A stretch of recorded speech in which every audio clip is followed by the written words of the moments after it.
Bienvenidos a un nuevo capítulo de Café Conciencia. Hoy vamos a estar con el doctor Mario Ermácora, director del INVICE, Instituto Multidisciplinario Celular. Vayamos al laboratorio.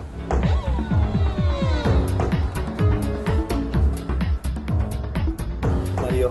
Bueno, bienvenido a mi laboratorio. Muchas gracias por recibirnos. Realmente es maravilloso estar en estos lugares. Sí.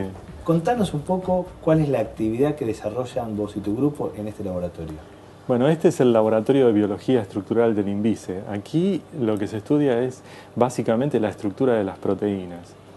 Las proteínas son un objeto de estudio científico fascinante. Hace 30 años que me dedico a la investigación de proteínas aquí en Argentina y en el resto del mundo, y son una fuente inagotable de placer científico para su abordaje. ¿Por qué? Porque las proteínas son objetos ultra diminutos, son el componente más pequeño que se puede aislar dentro de una célula, capaz de tener vida propia, entre comillas. Las funciones biológicas todas residen en las proteínas. De hecho, las proteínas se pueden aislar del contexto celular y hacerlas funcionar separado de cualquier célula. El hombre utiliza eso mucho en lo que se conoce hoy como la biotecnología. Por ejemplo, en los procesos fermentativos para hacer cerveza o para hacer vino se utilizan enzimas, que son proteínas, que hacen lo que harían dentro de una célula, pero aisladas del contexto celular.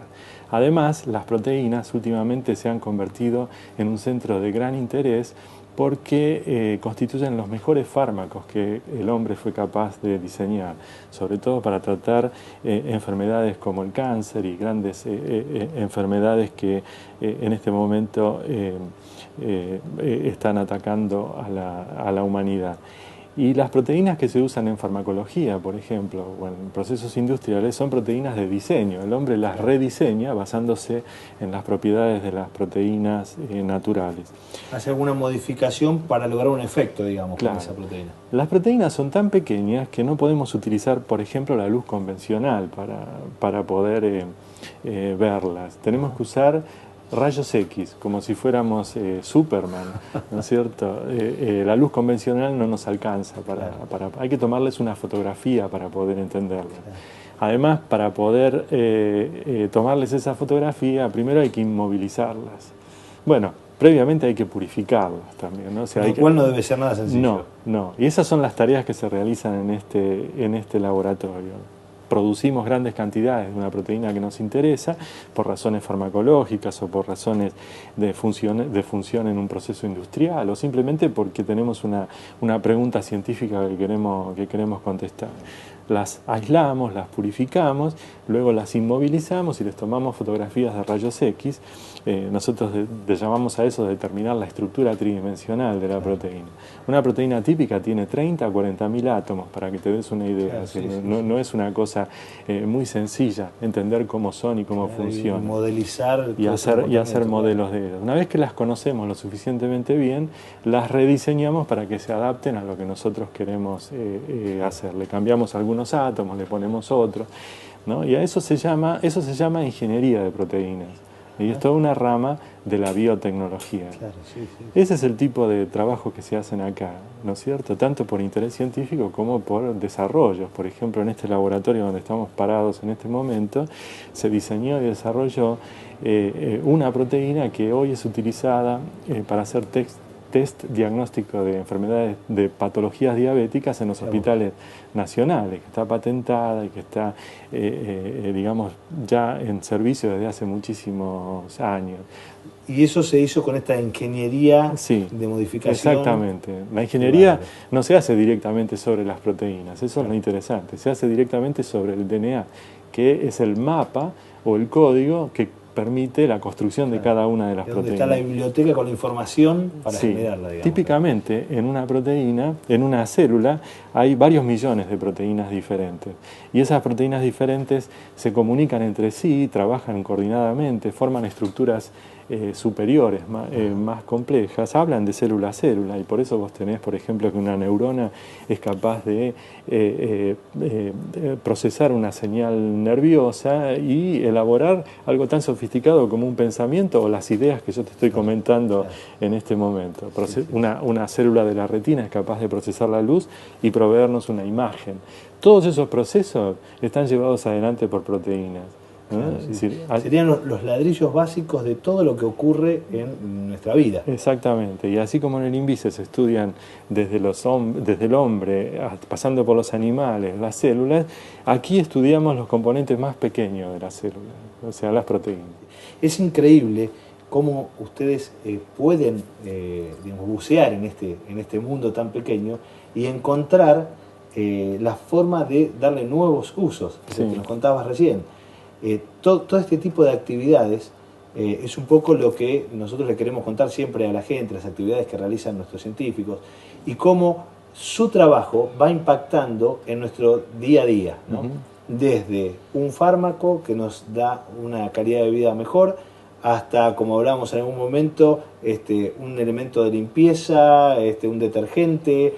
Todo este tipo de desarrollos que hacen nuestros científicos en los laboratorios impactan en el día a día de las personas. Mario, te invito a tomar un café. Muy bien. Nos vemos después del corte y seguimos charlando sobre el INVICE.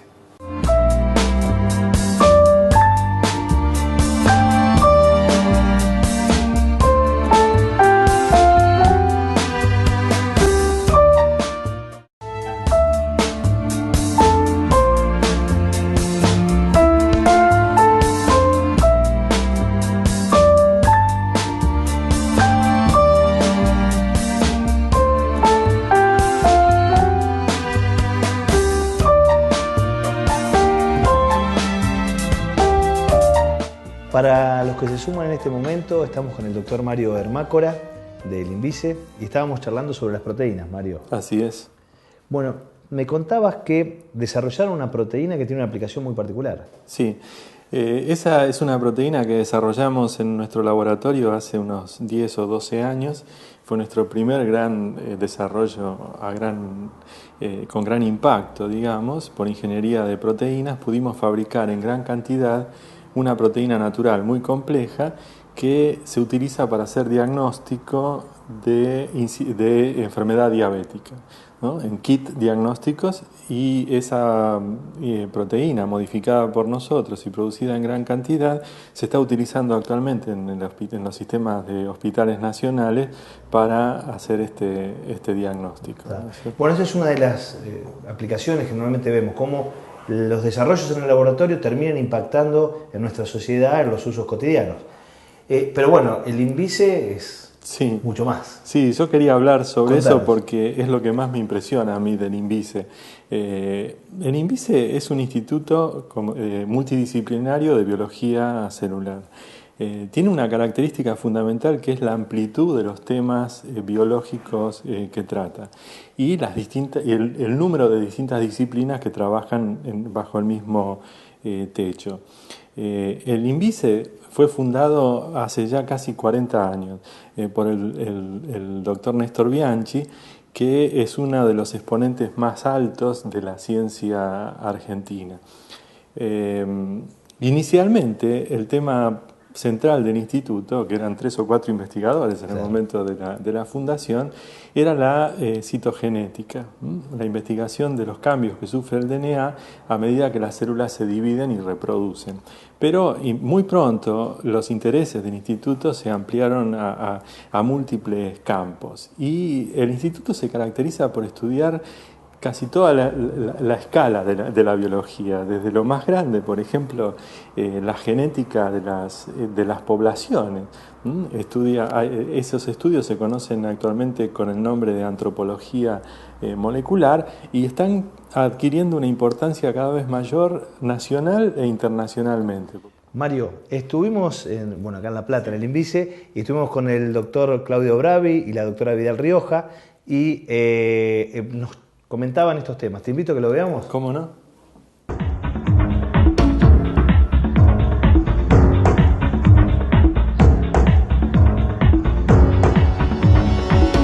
Estamos en el Laboratorio General del INVICE, el Instituto Multidisciplinario de Biología Celular de La Plata.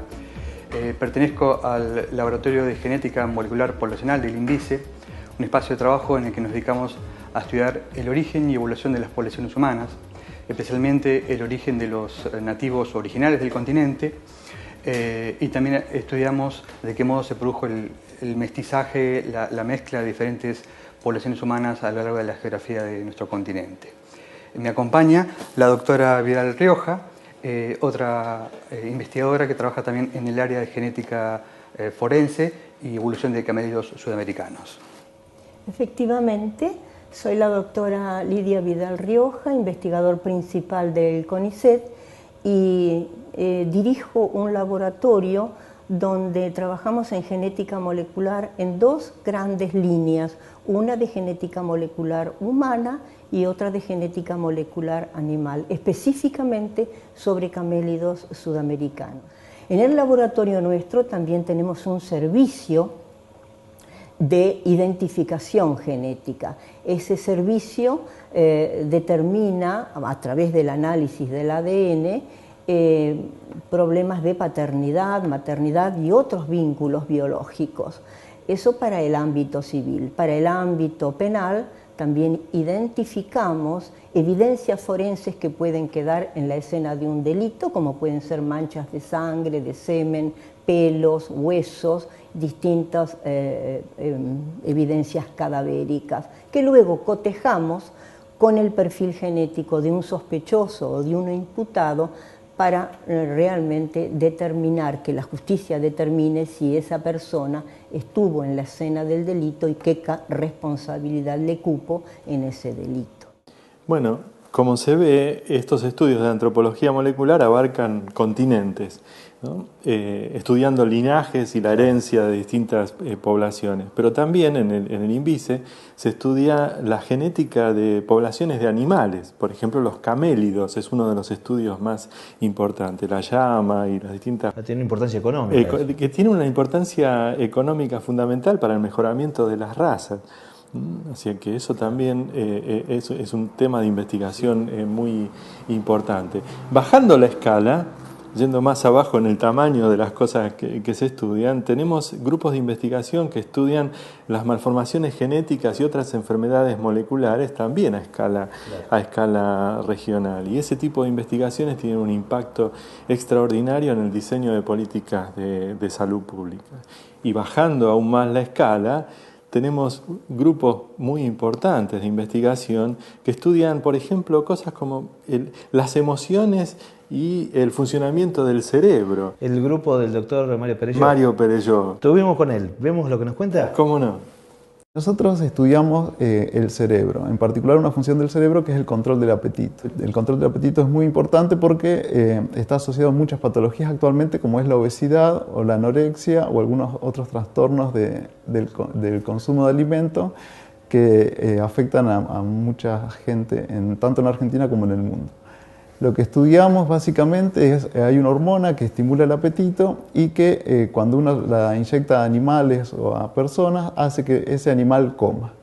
Y lo que se ha visto en los últimos tiempos, que por suerte nosotros pudimos contribuir en esos estudios, es que uno come no solo porque siente hambre, sino porque uno cambia la percepción que uno siente por el alimento. O sea, se modifican los aspectos hedónicos o el placer que uno siente al ingerir un alimento. Y esto es interesante porque lo que se ha visto es que estas hormonas modifican los circuitos del cerebro que están relacionados a las adicciones. O sea, hay muchos estudios clásicos en los cuales se ha estudiado, por ejemplo, la adicción a la cocaína, a la nicotina o al alcohol, que se activa una vía que se llama vía mesolímbica, que genera placer, ¿no? Y uno, una vez que lo prueba, quiere insistir sobre ese estímulo. Y lo que se ha visto es que las dietas altas en grasa, por ejemplo, activan esta vía mesolímbica y que las hormonas en plasma también modulan cómo estas hormonas van a impactar sobre la vía mesolímbica. Así que hay, por ejemplo, muchas investigaciones actuales que permiten pensar que la obesidad es una especie de adicción a la comida o a las dietas altas en grasa y que nuestro, por ejemplo, estado de ánimo, nuestro nivel de estrés puede controlar cómo uno percibe ese estímulo adictivo. Bueno, como Mario contaba, estos estudios del cerebro relacionan las emociones con la fisiología celular. Pero también tenemos otros grupos en el INVICE que estudian, por ejemplo, el impacto de las distintas dietas y hábitos alimentarios que tienen las poblaciones sobre la bioquímica y la fisiología celular. Si te parece, vamos a un corte y nos seguís contando este tema.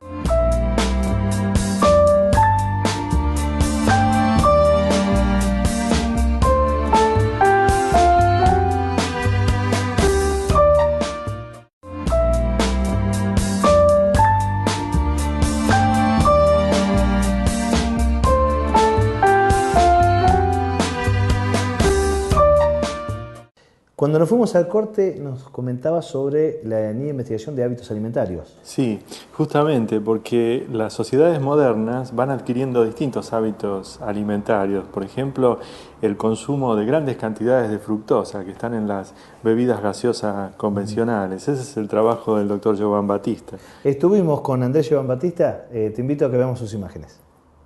Yo soy Andrés Giovan Battista y nuestro grupo de trabajo aborda la temática un poco en modelos animales de síndrome metabólico y obesidad. Dentro de las líneas que se han abordado en los últimos tiempos, hay dos que están relacionadas con esa temática y que estudian un poco lo que es el impacto del consumo de fructosa en animales que están preñados o están lactando, pero a nosotros nos interesa ver lo que es el impacto sobre las crías, porque se sabe que en humanos todo lo que es el entorno en útero y durante las primeras etapas de la vida influye en el desarrollo del organismo y aumenta la susceptibilidad de desarrollar obesidad o síndrome metabólico, que sería una etapa previa a la obesidad. ¿Por qué nos interesa? Porque la obesidad está asociada a una serie de alteraciones en el organismo como la diabetes tipo 2, hipertensión, aumento de lípidos en sangre, que obviamente perjudica lo que es la expectativa de vida. Y uno de los tejidos más afectados cuando hay un aumento de peso justamente es el tejido adiposo, el tejido graso. Y ese es otro punto que a nosotros nos interesa y que estudiamos, es cómo se expande el tejido adiposo y cuáles son las consecuencias del tipo de expansión. Una de las metodologías que usamos nosotros en el laboratorio son cultivos celulares.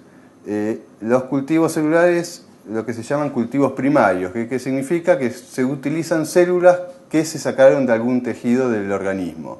En este caso nosotros lo que sacamos son las células que son precursoras de los adipocitos, que son las células del tejido adiposo, y evaluamos por qué en determinadas situaciones de obesidad o síndrome metabólico esas células pierden capacidad de diferenciarse, lo que hace que el tejido esté más predispuesto a hacer una expansión hipertrófica, que sería lo perjudicial para el organismo. Además de lo que está contando o lo que contó Andrés, en el INVICE hay líneas de investigación que estudian, por ejemplo, cómo se comunican las células entre sí. También hay grupos de investigación que estudian el efecto de distintos tóxicos y distintos compuestos sobre la estructura del DNA y cómo eso después trae impactos en malformaciones genéticas y en daño celular. Otra cosa que tiene el INVICE de característico y de importante, que estamos muy orgullosos de ello, es probablemente uno de los bancos de células más importantes de toda Latinoamérica. El papel que juega este banco de células es crucial para muchos grupos de investigación en todo el país y para muchas industrias que descansan en lo que tiene el INVICE para mantener sus stocks de células para trabajar. Otro grupo en el INVICE se dedica al estudio de biomateriales. Es el grupo de Mario Gracelli. Sí. Te invito a que veamos las imágenes. Muy bien.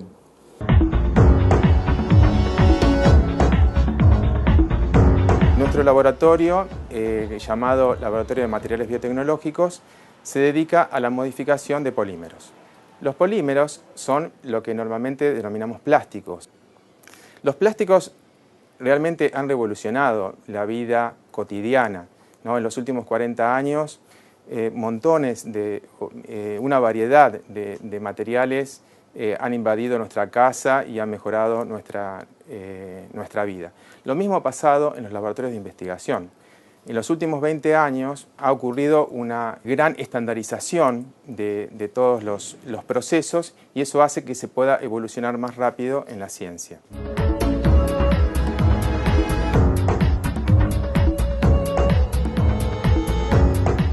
Así, por ejemplo, hace 20 años se usaba esta pipeta de vidrio para poder medir un volumen.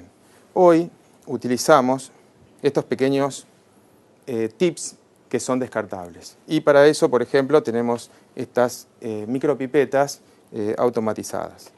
Entonces, esto hace mucho más simple todo el trabajo del laboratorio. Por otro lado, también ha disminuido los volúmenes. O sea, si vemos esta pipeta que tiene 10 mililitros de volumen, pasamos a estos tips descartables que tienen menos de 1 mililitro y hoy en día podemos encontrar tips de 0,1 microlitro, 0,1 microlitro nada más. Obviamente que esto, digamos, es solamente para manejar volúmenes. Si nosotros pensamos ahora en seres vivos, en células, las células se tienen que, de alguna manera, poder adaptar a estos nuevos materiales y para eso es que trabajamos en nuestro laboratorio. Para mejorar la superficie, polímero, célula y de esa manera poder tener materiales más avanzados. Atrapante lo que contaba el doctor Gracelli, ¿no?, sobre los biomateriales, pero creo que todavía no se acaba ahí el INVICE. ¿Hay más grupos? Sí, hay más y no termino de nombrarlos a todos. Pero, por ejemplo, no me gustaría dejar de nombrar el trabajo con los transportadores de drogas, que son pequeños instrumentos moleculares hechos con lípidos y con proteínas que se usan para dirigir fármacos a sitios específicos en el organismo. Este es el grupo de la doctora Chiaramoni. Sí. Bueno, estuvimos también con ella. Sí. Escuchemos lo que nos contaba.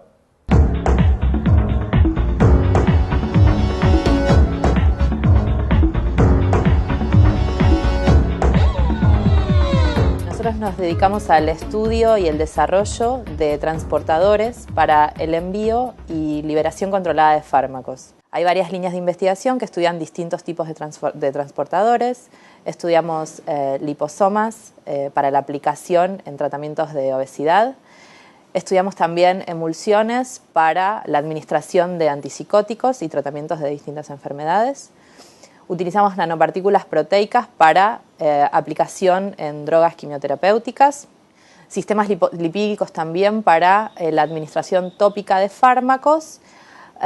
Y además estudiamos la aplicación de liposomas en la industria de alimentos para fortificación de alimentos acuosos.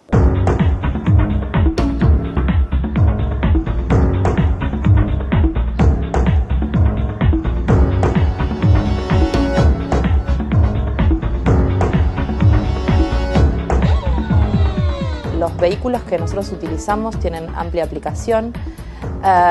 En el ejemplo, por ejemplo, de la industria de los alimentos, los liposomas sirven para agregar vitaminas antioxidantes a leches y a jugos y así fortificarlos.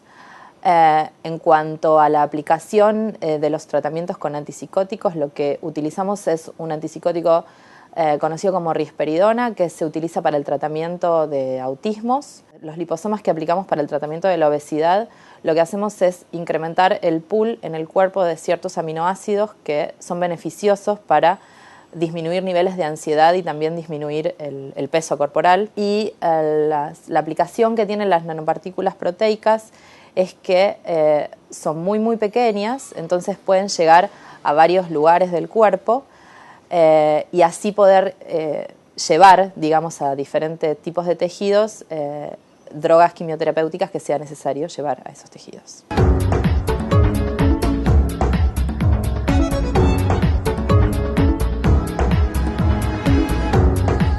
Bueno, realmente lo que nos contaba Nadia también interesantísimo, es cada línea que vamos viendo de investigación del INVICE nos va atrapando. Realmente es inabordable el INVICE en un solo capítulo, así que bueno, nos comprometemos a volver en algún momento a charlar con todos ustedes, Mario. Sí, es inabordable, pero además el entusiasmo que nos da a nosotros trabajar en estos temas también es inalcanzable. No nos cansamos nunca. La verdad es que cada uno de estos temas a nosotros nos atrapa, nos fascina y nos lleva a seguir adelante realmente. Bueno, Mario, muchísimas gracias por haber estado con nosotros. Y bueno, ¿qué más agregar a todo lo que nos dijo? Nos vemos en el próximo capítulo de Café Conciencia.